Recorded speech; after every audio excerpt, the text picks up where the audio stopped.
श्रीपाद करे शांत स्वांतमवे देहि वचनम देहिष्यो कामिनी। शांत रहो, अपनी इंद्रियों के वेग को सहो। काम आ रहा है राधा राधा राधा राधा राधा राधा। ये मोबाइल बहुत जहर है भाई, बहुत से बच्चों को नष्ट कर रहा है।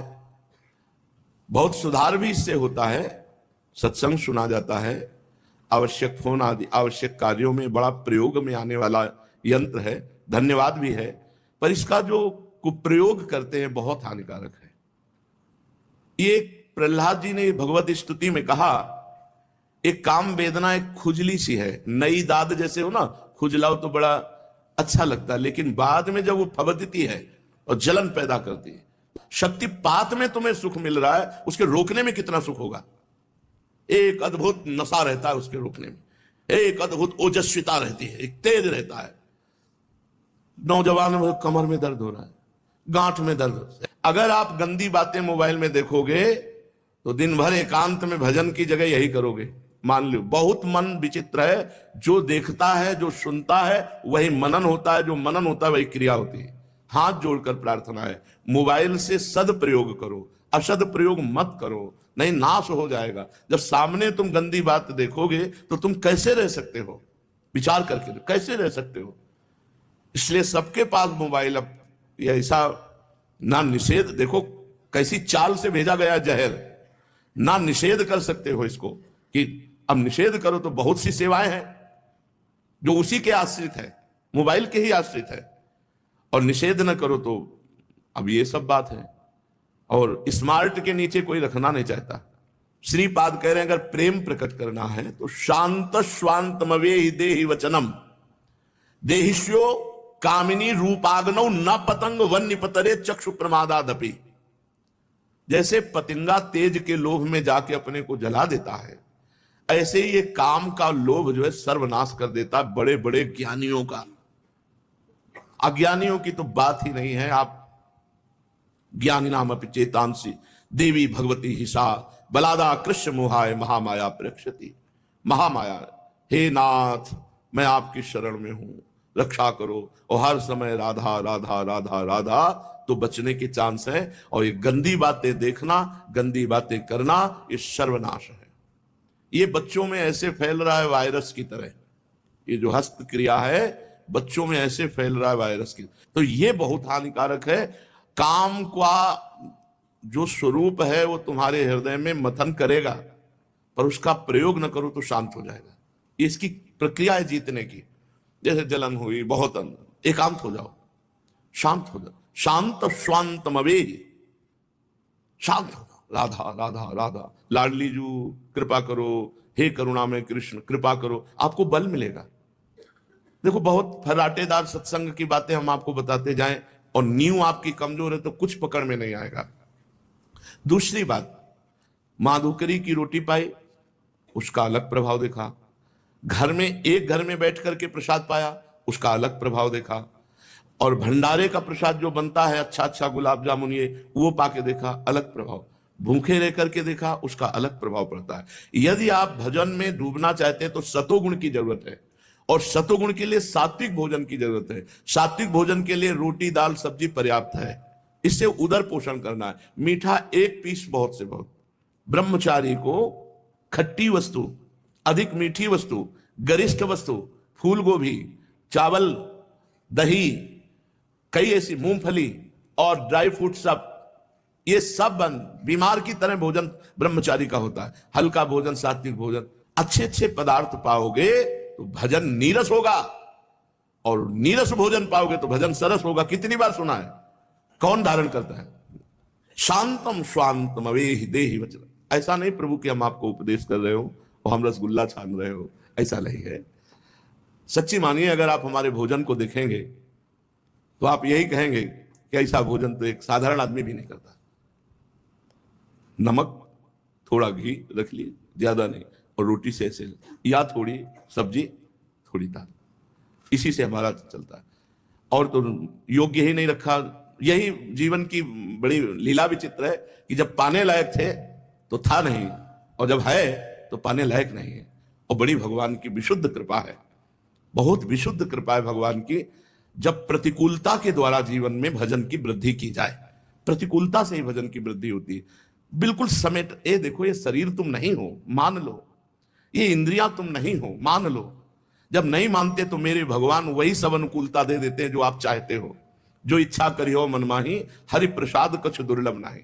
शांत, कितना आनंद है, शांत आप बैठे हुए भगवत चिंतन परायण, आंखों से अश्रु, जरा कभी ललचाओ ऐसे सुख के लिए। वचनम देहिष्यो कामिनी रूपाग्नौ न पतंग वन निपतरे चक्षु प्रमादाम दपि। नेत्रों से चक्षु प्रमादादपि। यदि माताओं बहनों की तरफ गंदी दृष्टि से देखोगे, मोबाइल में गंदी दृष्टि से वो सब देखोगे, बहुत बहुत कलयुग का विचित्र स्वरूप है। ये जो मोबाइल है बहुत साधना में बहुत हानिकारक है, बहुत हानिकारक है।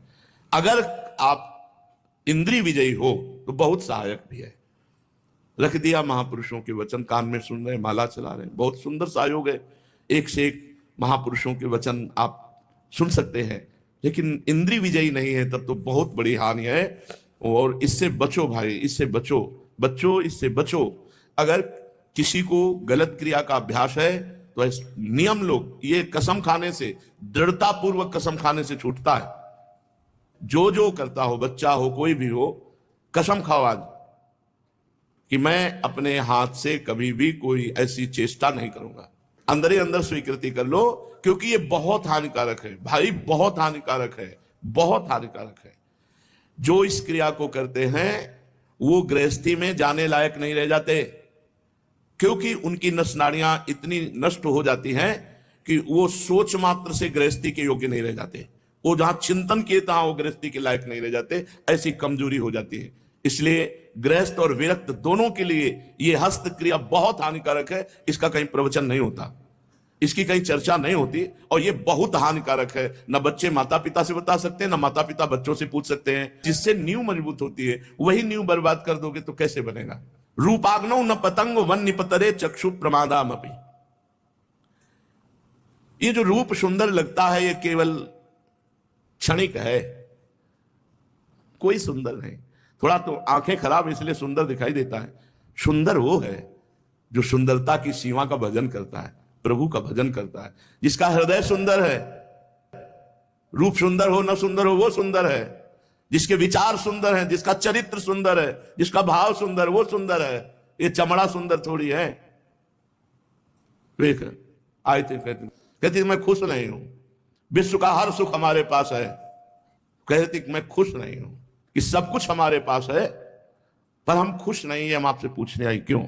तुम कहा श्री कृष्ण तुम्हारे जीवन में नहीं है इसलिए तुम खुश नहीं हो। जिसके जीवन में भगवान नहीं है वो कभी खुश नहीं हो सकता। ब्रह्मभूता प्रसन्नात्मा न सोचति न कांक्षति। भगवान जिसके जीवन में होते, न कोई सोच है न कोई चाह है, एक अद्भुत आनंद। अद्य शो न पतिष्यतो वपुषः पोषाय दोषा करे। अपना नाश मत करो। जीव अपना स्वयं नाश करता है, अपना उद्धार स्वयं करना। अद्य शो न पतिष्यतो वपुषः। इसीलिए बहुत बहुत सावधानी की जरूरत है, बहुत सावधानी की जरूरत है। बहुत कुछ देखा है इस संसार में, बहुत कुछ देखा है। भ्रमण करते थे ना, बच्चे थे ना, बहुत कुछ चुपचाप शांति से कहीं भी किसी भी जगह बहुत देखा है। ये दंभ, ये नाटक, ये पाखंड भगवान से बहुत दूर कर देता है। सच्चाई से चलो, एक एक कदम में आनंद का अनुभव ना हो तो मुझे बताना। अरे यार जब चल ही रहे हैं भगवान की तरफ तो सच्चाई से क्यों ना चले। अद्य शो ना पतिष्यतोष्य वपुषा। क्या तुम्हें पता है कि आज ही मर सकते हो या कल मर सकते हो? फिर पाप क्यों करते हो? क्यों आचरण बिगाड़ रहे हो? क्यों अपने मन और इंद्रियों को छूट दे रहे हो? पोषाय दोषा करे। इस शरीर से दोषों का पोषण कर रहे हो। कुरिया संगम अभंग वास नियमो वृंदावने गृहताम। महापुरुषों का संग करो, धाम आदि का सेवन करो, भगवान नाम जपते हुए अपनी इंद्रियों पर विजय प्राप्त करो और मंगलमय प्रभु के धाम चलो। ये बहुत हो गया संसार का खेल खेलते हुए। थोड़ा तो हिम्मत करो, थोड़ा हिम्मत करो। ये ऐसे क्रियाएं हैं कि आप ये भी कह सकते हैं कि मैं करता नहीं, हो जाता है। क्योंकि जब अभ्यास सिद्ध हो जाता है तो फिर करना नहीं पड़ता, फिर होता है। चाहे वो भजन हो, चाहे वो संसार की क्रियाएं हो। सिद्ध आदमी जो भजन करके भगवान का होता ना, उसकी दिव्य लीलाएं चलती, वो बात करता है भगवान। और जो प्रपंची होता है वो भी सिद्ध होता है, वो सोते समय जगते समय भी गाली गलौज संसार की बातें वही उसके, वो भी सिद्ध हुआ है क्योंकि जीवन भर वही किया है। तो जैसे बूढ़ा आदमी ना, तो देखा तो लगा किसी से बात कर रहा, अकेले में बात कर रहा है, अकेले में अपने आप में बात कर, जैसे सिद्ध पुरुष अपने आप में बात करते हैं भगवान से, ऐसे वो प्रपंच में खोया हुआ है। ऐसे ही ये गलत क्रियाएं भी सिद्ध होती हैं, फिर हटाना मुश्किल होता है, पर परिपक्व अवस्था आ गई अभ्यास की तो गलत क्रिया हटाना बहुत मुश्किल होता है। इसलिए अभी आज जो सत्संग में बैठा है वो अगर इन गलत क्रियाओं को करता है तो वृंदावन धाम को साक्षी करके कसम खा लो, आज से स्वयं में कोई भी ऐसी असत क्रिया हम नहीं करेंगे। ये देह नष्ट होने वाली वस्तु है, इसी से हम अविनाशी पदवी प्राप्त करेंगे। 2 महीना सच्चाई से ब्रह्मचर्य रह के देख लो, 2 महीना अगर आपके जैसे गिलहरी नहीं टिलटिलाती हुई, ऐसे पूरे शरीर में एक ऊर्जा शक्ति आपको दौड़ती नजर आएगी। और ब्रह्मचारी के पैर ऐसे पड़ते हैं जैसे आग में कोई चलता हो, आग में कैसे चलता है ऐसे उसके पैर पड़ते हैं। ओज तेज ब्रह्मचर्य, ये सब दिव्य साधना में, इसलिए बहुत सावधान भाई।